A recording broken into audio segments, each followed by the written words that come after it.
Então aí eu comecei na oftalmologia na época que meu avô já estava saindo, então eu estava chegando e ajudei o meu pai em muitas coisas, né? Então a gente tem uma história bem grande aí, mais de 50 anos, 60 anos talvez de oftalmologia, e isso me dá muito orgulho, né? Que é uma família muito boa.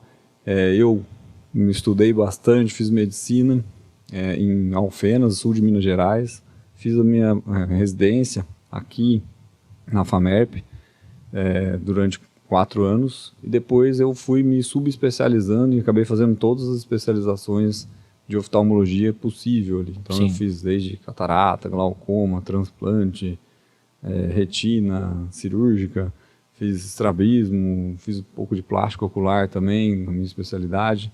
Então hoje eu me tornei um médico oftalmologista com muitas especialidades, porque eu queria ser mais independente. Eu queria resolver os meus casos. Então a história familiar foi essa, de ver meu avô, ver meu pai.